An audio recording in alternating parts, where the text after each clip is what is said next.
dans le palais royal. Il a parlé, mais ce n'était pas encore le temps. Parce que le temps de Dieu, lorsque ça arrive, ma soeur, tu ne vas pas forcer la nature. Tu ne vas pas te poser des questions, tu ne vas pas chercher ton téléphone, appeler de l'aide. Quand la gloire de Dieu te couvre, tout deviendra facile. Parce que Dieu lui-même sera au contrôle. Il va tenir la télécommande pour téléguider, pour te diriger, pour t'orienter. Je viens dire à quelqu'un aujourd'hui de se disposer. Parce qu'aujourd'hui, Dieu va nous diriger. Dieu va nous diriger. Dieu va nous diriger. Dieu va nous pousser à récupérer nos possessions. Je croyais que tu allais dire Amen, Amen, Amen, Amen. Amen, Amen, Amen. Alléluia. Amen. Aujourd'hui, Dieu va nous pousser. Dieu va nous pousser vers nos destinées. Dieu va nous pousser pour la récupération de nos possessions. Aujourd'hui, chacun va récupérer sa possession. Nous sommes vers la Pâque. Il est notre Pâque, il est notre sortie, il est notre délivrance. Il est venu aujourd'hui pour nous pousser vers la récupération de nos possessions. Joseph trahi, Joseph vendit. Écoutez, envoyé vers ses ennemis, trahi par ses frères, vendu par ses frères, vendu par les Ismaélites, envoyé en prison, séduit par la femme de son patron. Écoutez un peu toutes ces étapes. Il avait 17 ans, mais Dieu l'a élevé à l'âge de 30 ans. 13 ans après. 13 ans après, Dieu l'a visité. 13 ans après, Dieu l'a visité, ma soeur. Aujourd'hui, je te fais comprendre une chose. Même si ça tarde, attends-la. N'abandonnez pas. Ayons confiance en Jésus. Il est notre solution. Il est notre force. Il est la porte d'entrée dans la destinée.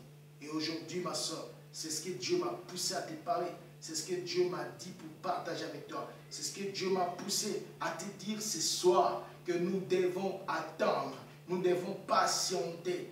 Quand tu vois la personne qui est à tes côtés, tes voisins meurent. Ma soeur, cela ne veut pas dire que toi tu vas mourir. Parce que nous ne sommes pas au temps où les gens vont mettre les sangs au laiton. Nous avons déjà dépassé ces stades. Nous, les sangs n'est plus au laiton. Les sangs n'est pas à la maison. La maison, c'est ce qui nous entoure. Mais nous, aujourd'hui, nous avons la faveur. Parce que les sangs qu'Israël avait mis au laiton, aujourd'hui, ça réside en nous. Parce que la Bible dit, la vie de la chair est dans le sang, ils l'ont vaincu à cause du sang. Nous avons vaincu à cause du sang. Et le sang de Jésus nous a rachetés. Ce n'est plus moi qui vis, c'est Christ qui vit en moi. C'est lui qui vit en toi, ma soeur. Il est capable de se transformer en une solution pour donner la joie là où tu as perdu la joie. Je viens donner espoir à quelqu'un. Car aujourd'hui, nous allons réclamer nos possessions et Dieu va nous donner. Que Dieu bénisse sa parole au nom de Jésus-Christ. Amen. Je croyais que quelqu'un allait dire Amen. Acclamons pour la parole du Seigneur. Maintenant, réalisons la présence du grand roi. Nous allons prier. On va toujours commencer par la confession.